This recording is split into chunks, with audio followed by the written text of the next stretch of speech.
It was supposed to be one of the happiest days of my life.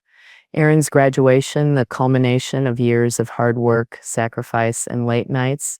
I should have been proud, beaming with joy and savoring the moment, but instead, as I sat in the crowded auditorium, I felt like a ghost. My heart should have been swelling with pride, but it was sinking with the weight of the words that had just come from my own son's mouth.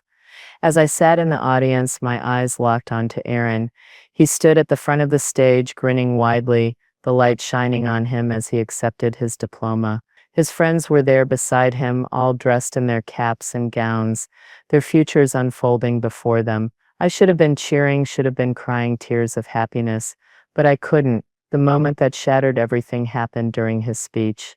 Aaron, standing tall, microphone in hand, smiled at the crowd, his friends and family, but his eyes never once looked to me. That's when he made his comment, loud enough for everyone to hear. He was talking about the people who had been there for him, who had supported him through the years. He spoke of his father, his teachers, and his friends. But then he said it, not all of us had the luxury of having an educated mom. He said, his voice dripping with disdain, some of us had to work hard to get where we are, even when the people around us, like my mom, didn't really understand the importance of an education. I froze.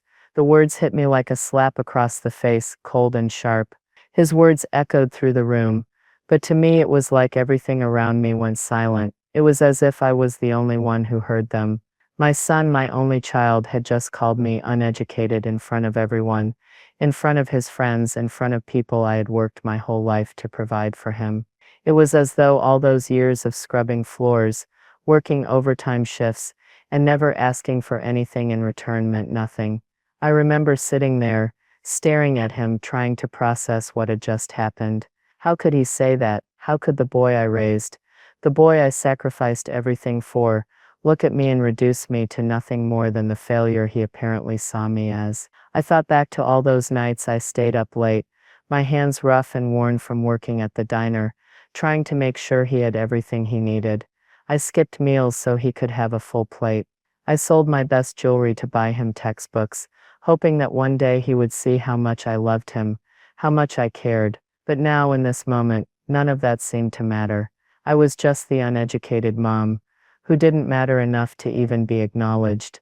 I didn't cry. I couldn't. There was something in me that refused to break in front of everyone. Instead, I sat there quiet, the sting of his words burning deep. I was invisible. As Aaron finished his speech and the applause started, I stayed in my seat, clapping along with the rest of the crowd. But inside, a storm was brewing. It wasn't anger. No, it was something quieter, something deeper. It was a quiet resolve.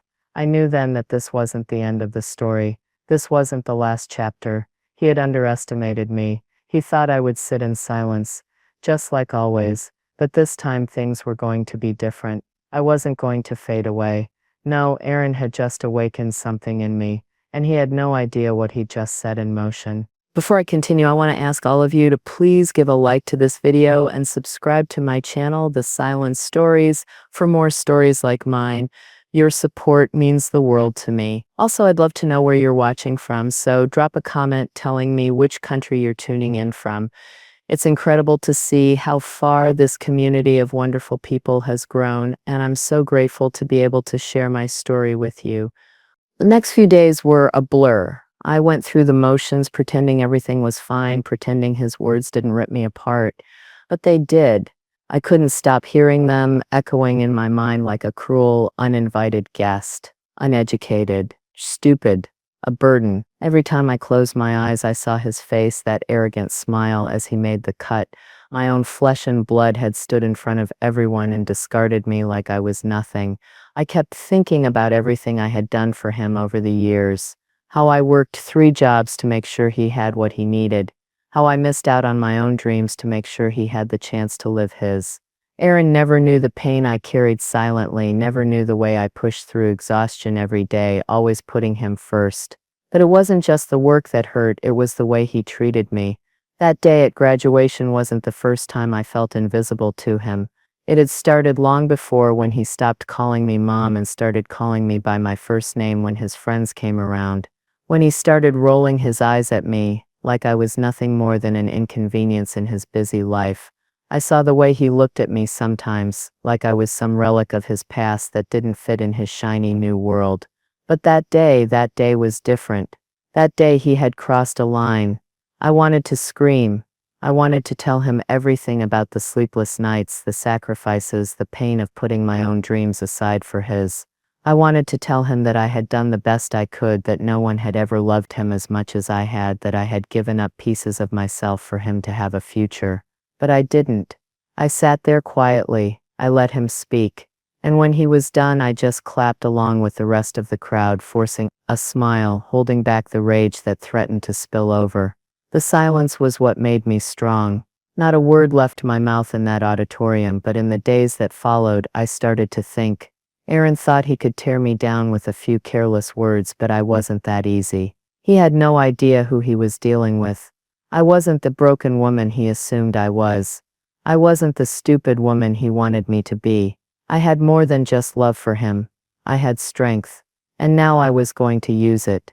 I didn't need to shout. I didn't need to beg him to understand. I was done trying to make him see me. It wasn't about him anymore. It was about me. It was about how I chose to move forward, how I chose to take control of my life despite him. It was time for him to see just how far I could go when I stopped trying to please him. That's when the plans started forming. I didn't tell anyone what I was thinking, not my friends, not even my sister. I kept it all inside, simmering quietly. I wasn't going to fight with Aaron. I wasn't going to chase after him, begging for an apology. No, this time I would let the world be the judge. I would let him feel what I had felt for years, unseen, unheard, unnoticed. But I wouldn't let it break me. Not this time. This time I was going to let him watch as the world turned its eyes on him, and he realized how badly he had misjudged me.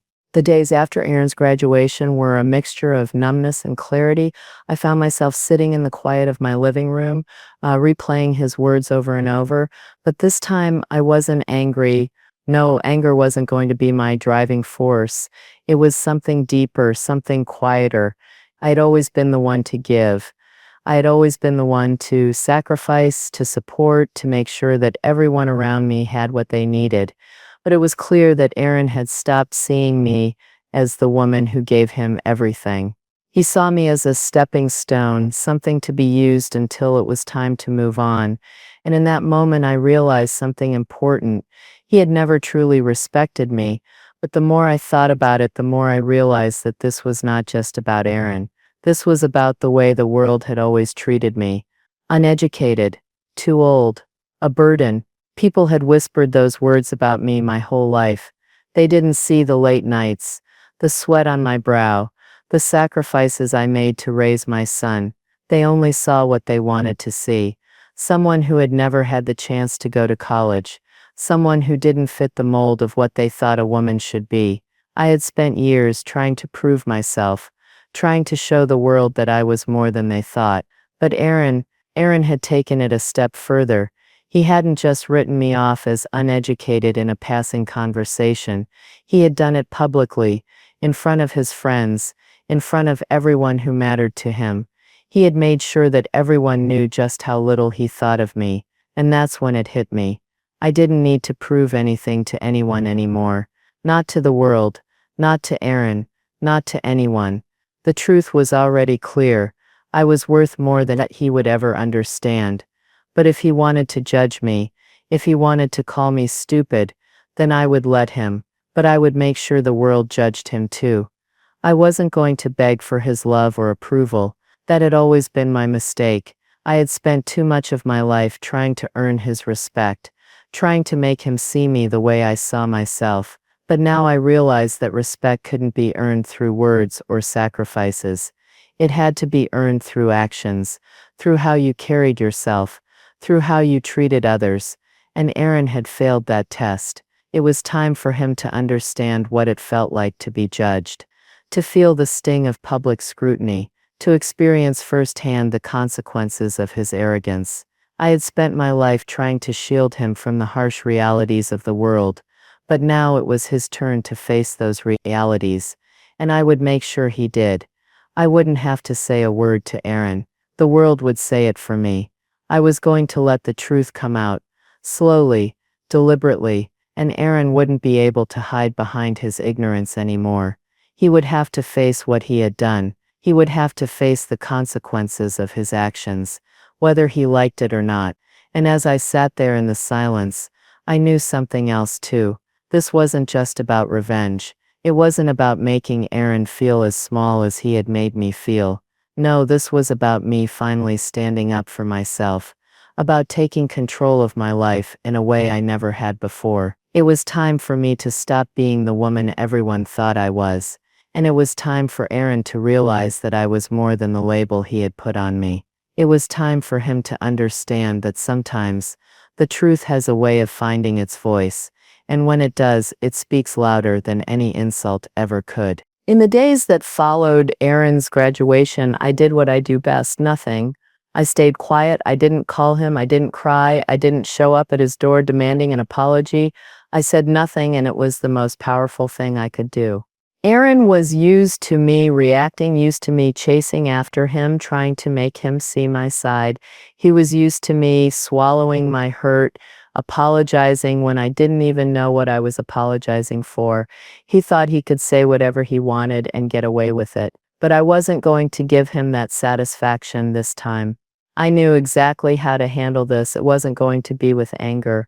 No, I wasn't going to let him drag me down to his level. I wasn't going to give him the drama or the fight he expected.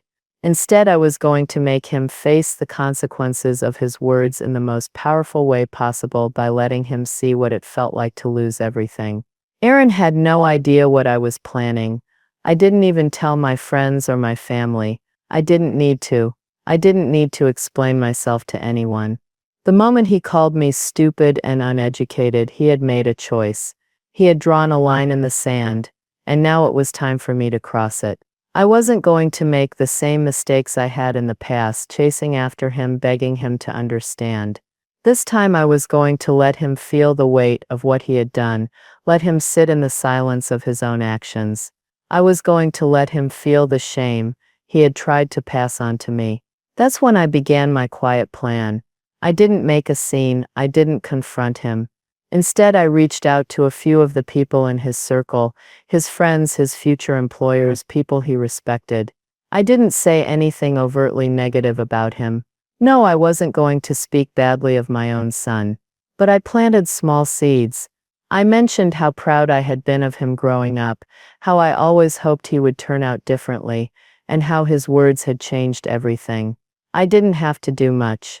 A conversation here, a mention there. I didn't even give them my full story. But I didn't need to. I let them see Aaron through a different lens, one that wasn't just about his accomplishments, but about his character. It wasn't long before the truth started to spread. The whispers were subtle but strong. Aaron's friends began to ask questions. His potential employers started to wonder if he was the kind of person they wanted to associate with. It wasn't a direct attack. It was just the truth being quietly shared, as truth always finds a way to do. Aaron thought he could dismiss me, but I was about to show him just how far his words could travel when they were tied to arrogance and disrespect. Every day I watched as his world started to shift. His relationships began to change. Friends he had known for years stopped returning his calls. His colleagues began to pull away. I never had to say a word about him. The judgment of others did the work for me. The world began to see him as I had. Selfish, dismissive, arrogant. I stayed silent, but in that silence I had the power to make him face what he had done. And as I watched his life slowly start to unravel, I couldn't help but feel a quiet sense of satisfaction. He wasn't winning this time. I was. It didn't take long for Aaron to notice the shift.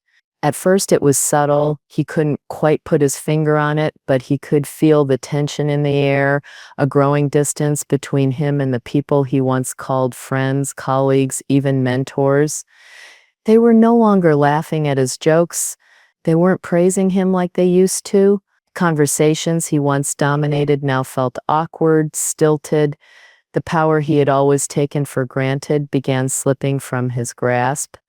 I watched it all unfold from a distance, my heart pounding with a quiet satisfaction. The silence I had embraced was beginning to do its work. Aaron had no idea what was happening. He had no idea that I was the one pulling the strings, subtly turning the world's judgment against him. He thought he had made his peace by calling me stupid, but now it was his turn to experience what it felt like to be judged based on words, based on character. The world wasn't just judging him, they were seeing him for the man he really was. The phone calls started coming. Friends and family who had once adored him began to distance themselves. They asked questions that made Aaron uncomfortable, questions about his treatment of me, questions about his behavior. People who had looked up to him were suddenly doubting his integrity. He wasn't prepared for any of it. He came to me once, after a long silence, standing at my door like he was looking for something. He didn't speak at first. I could see the confusion in his eyes, the frustration building behind his polished facade. He had never been used to people doubting him. But I didn't give him what he wanted, apology, reconciliation, or even explanation. I just let him stand there, feeling the weight of his choices in the silence between us. "Mom, what's going on?" he finally asked, his voice more defensive than concerned. I didn't flinch. I didn't answer right away. He wasn't asking because he wanted the truth. He was asking because he could feel the walls closing in on him. He could feel the judgment, the kind I had lived with for years, but had never been able to escape. It was his turn now, and it was more suffocating than he ever expected. "You should think about how you've treated people, Aaron," I said calmly, my eyes not leaving his. "Sometimes people don't forget what you've done, even if you think they should." He blinked, caught off guard by the words. "What are you talking about?" he muttered. He looked around, clearly uncomfortable, but still too proud to ask for any help. Too proud to admit he had miscalculated. I didn't give him any more than that. I didn't need to explain. He didn't need my forgiveness. What he needed was to face the truth. And that truth wasn't going to come from me. It was going to come from the people he'd spent so many years impressing with his charm, his success, his so-called achievements. Days passed and I could feel the pressure building. People were starting to talk. One by one, his friends began distancing themselves. His mentors were becoming more distant, more reluctant to offer their support. The people who had once lifted him up were now quietly backing away, unsure about how much of what he said was the truth, unsure if they really knew who he was anymore. I didn't care to be part of that conversation. I wasn't interested in hearing the explanations or excuses. I had already learned what I needed to know about Aaron. But I knew one thing for sure. He had never truly seen me. He had never truly understood the sacrifices I had made for him, and he was about to find out what happens when you underestimate the quiet strength of the person you thought you could walk all over. As Aaron's world shifted, I stayed in mine. I didn't need to chase him. I didn't need to shout. All I had to do was let the world see him for who he really was, and the more it unfolded, the clearer it became. This was only the beginning. The reckoning had only just begun. It was only a matter of time before Aaron realized the full weight of his actions. He had spent so many years building a life around his image, around the respect and admiration of others. But as the consequences of his behavior began to unfold, I could see it in his eyes, the growing panic, the frustration. The people he thought would always have his back, the ones he trusted, were now questioning him. It was all slipping away, and there was nothing he could do to stop it. And then I made my move. I had always loved my house, but it wasn't just a home. It was a symbol of everything I had worked for. The blood, sweat, and tears that had gone into raising Aaron, the sacrifices I had made, the quiet strength I had built over the years. But it was no longer the place where I felt at peace. No, it was the place where the past lived, and it had been tainted by Aaron's disrespect. So I did what I had to do. I sold it, but I didn't just sell it to anyone. I sold it to a lovely couple, young and full of hope. They had big dreams, and they fell in love with the house, the garden, the history that lived in the walls. And the best part, I didn't just sell it, I bought the house next door, a small modest place with a rose bush out front, and a little porch that faced Aaron's house. It wasn't just a house, it was a statement. I made sure I paid in full, no mortgage, no strings attached. I wanted to do it on my terms, my way. The house was mine now, and I wasn't going to waste a moment of it. I could feel the pull of the past, the quiet tension between us, but I wasn't going to let that dictate how I lived my life. This was my second chance, my way of taking back control of everything Aaron had tried to take from me.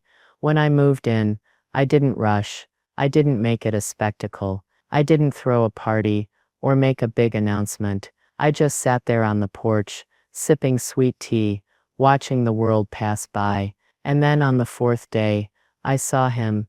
Aaron stepped out of his house, wearing his usual worn-out gym shorts and a t-shirt that was clearly a size too big. He had a trash bag in one hand, his phone in the other. He looked tired, like someone who had finally realized that all the comfort and respect he had once taken for granted had vanished. And when he saw me sitting on my porch, he froze. He didn't know what to do. I smiled. It was the first real smile I had given in days. Aaron turned on his heel and rushed back into his house, not looking back. But I didn't move. I stayed there, sitting on my porch, watching the roses bloom along the fence, knowing that this was just the beginning of what I had set in motion. I didn't need to chase him. I didn't need to explain myself. I didn't need his forgiveness. I just needed him to see me. And now he did. I wasn't going anywhere. I wasn't hiding. I was right there, every single day. And every time Aaron looked out his window or walked out his door, I was there, his mother, the woman he had underestimated, the woman he thought he could bury. But I wasn't going anywhere. And neither was the lesson I had planned to teach him. I could feel it the moment the tension started to shift. Aaron had been avoiding me, keeping his head down whenever he saw me sitting on my porch. It wasn't just guilt that haunted him anymore. It was shame.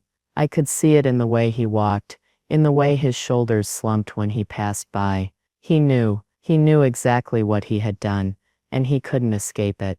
Days turned into weeks, and the silence between us grew heavier. He never came to visit, never tried to make amends. Instead, I saw him retreat further into himself. His life, once full of friends and excitement, had become a quiet, lonely existence. He had alienated himself from so many people, all because of one careless comment. And as much as he tried to keep up appearances, I could see the cracks starting to form in the facade he had spent so many years building. One evening, as the sun set and painted the sky in shades of gold and pink, I saw him step outside. This time it was different. He didn't have a trash bag in his hand. He wasn't rushing off to meet a friend, or heading out for work. He was just standing there, looking out over the yard. He didn't know it, but in that moment, I knew he was finally facing what he had done. He didn't look at me, not yet. He just stood there, staring off into the distance, like he was waiting for something, waiting for me to make the first move. I just sat on my porch, watching him, letting the silence stretch between us. I wasn't in a hurry. This wasn't about forcing him to admit anything. This was about letting him feel the weight of what he had done, without my help. Then after what felt like an eternity, he walked over. His steps were slow, hesitant. I didn't move, didn't say anything. When he reached the edge of my porch, he stopped and stood there for a long time, just looking at me. He had the same nervous energy I had seen so many times when he was a child, when he knew he had messed up, and didn't know how to fix it. "Mom," he said, his voice low, almost childlike. It was the first time in months that he had called me. That my name had become a formality to him, something he only used when he had to, but now the word carried weight. He was trying to speak from a place of vulnerability. He was trying to make it right, but I knew better than to expect immediate forgiveness. This wasn't about me fixing him anymore. This was about him facing his own reckoning. I didn't say anything at first. I just looked at him, waiting for him to say more, to make this moment count. And then he did. I messed up, Mom. I called you stupid at graduation, and I never should have done that. His words came out in a rush, like he was finally getting them off his chest. I didn't mean it. I thought I had it all figured out, and I was so caught up in everything I was doing. I forgot how much you sacrificed for me. I let him speak, but I didn't forgive him in that moment. Not yet, because forgiveness, true forgiveness, had to come from him. It wasn't something I could give, just because he was finally realizing the mistake he made. I needed him to feel the full weight of what he had done to me, to us. I never asked for any of this, Aaron, I said quietly, my voice steady, but firm. I didn't ask you to be perfect. I didn't ask for your approval. I just wanted to be treated with the same respect I gave you. But you crossed a line, and now, I'm the one who has to live with it. He nodded, but I could see the fight in his eyes. He wasn't fully ready to face what he had done. Not yet, but that was fine. I had time. I wasn't going anywhere. And now, he had to face the truth. No more hiding. No more pretending that things could go back to the way they were. I stood up slowly, making sure he knew I wasn't afraid to face him. I wasn't afraid of the boy who had once been my son, but who now had to understand what it meant to respect me. You've got some soul-searching to do, Aaron, I said, my voice still calm, but carrying the weight of everything I had kept inside for so long. And you won't do it here. Not on my porch, not in my house. I turned and walked back inside, leaving him standing there, still staring at the space between us, trying to figure out where everything had gone wrong. The reckoning had begun, and there was nothing more for me to do. The world had already judged him, and now he had to live with the consequences. Weeks passed after Aaron's visit. I watched him from my porch, day after day, walking in and out of his house, with the same empty look in his eyes. He wasn't talking to anyone anymore, not his old friends, not his colleagues. He had cut himself off from the world, and it seemed to me like he was finally beginning to grasp just how alone he really was. He had burned every bridge. I didn't look for him anymore. I didn't need to. I had learned over the years that some battles are won, not by fighting, but by stepping back and letting the other side unravel. I had put my effort into planting seeds of truth, and now it was sprouting. Aaron was reaping the consequences of his actions, whether he liked it or not. And yet, despite all of this, despite everything that had happened, he still couldn't let go. He still tried to reach out, just enough to make sure I didn't completely disappear from his life. But I wasn't interested in salvaging our relationship the way he wanted. I wasn't looking for a quick fix. I wasn't looking for a sorry that would come too late, with conditions attached. One day, I saw him sitting on his front steps, just staring into space. There was a resignation in his posture, a sense of defeat I hadn't seen before. It was like the weight of everything he had done was finally catching up to him. That's when I saw him move toward my house. I didn't panic. I didn't brace myself for a confrontation. I didn't hold my breath hoping he would apologize. I had already moved on. He knocked on my door. I opened it slowly, not out of anger, but out of curiosity. There he stood, looking smaller than I had ever seen him. His hands were trembling slightly, his gaze avoiding mine.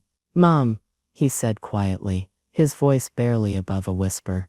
"I just wanted to say, I'm sorry. I messed up, and I've been a horrible son. I know I don't deserve your forgiveness, but I need you to know that I see it now. I see everything you did for me, everything you sacrificed, and I regret every word I said to you." I stared at him for a long time. I could see the struggle in his eyes, the guilt, the shame, but it wasn't enough. Not anymore. I let the silence stretch between us. "You're right," I said calmly, my voice unwavering. "You don't deserve my forgiveness. Not yet, and I don't expect you to understand this, but I'm not the same woman I used to be. I've spent my whole life trying to prove myself to you, to everyone, but not anymore." Aaron's face shifted, a flicker of confusion passing through his expression. What do you mean? I mean that I've already forgiven you, I continued. But forgiveness doesn't mean that things go back to the way they were. It doesn't mean you get to erase what you've done and pretend it never happened. I'm not interested in fixing what's broken between us. I'm interested in taking care of me, and you need to learn to do the same. His shoulders slumped. I could tell that the words I had spoken stung him, but they weren't meant to hurt him further. They were meant to set me free. For years I had put his needs above my own. I had clung to the hope that one day, he would realize all the sacrifices I had made for him. But I no longer needed that from him. I had reached a place where my peace no longer depended on his approval or his love. I know I messed up, he said again, almost pleading. I just want a chance to make it right. I don't know what to do to fix this. I looked at him, not with the anger I had once felt, but with something else, something that I had only recently found. Strength. You can't fix it, I said, shaking my head slowly. But that's the point. Some things don't get fixed, and that's okay. What you need to focus on now is making sure you never make the same mistakes again. Not just with me, but with everyone you come into contact with. You need to rebuild yourself, Aaron. And I won't be the one to help you do that. That's something you'll have to do on your own. I didn't wait for him to respond. I didn't need to. I had given him the space to realize that his actions had consequences, and now I was going to stand firm in my own space. I hope you find what you're looking for, Aaron, I said, my voice soft but final, but you're not going to find it here. I closed the door gently behind me, not looking back. Aaron had to live with the consequences of his choices, and I had to live with the peace I had finally claimed for myself. I took a deep breath, looking out the window at the quiet street, the roses blooming in the garden. For the first time in years, I felt no weight on my shoulders. I was free.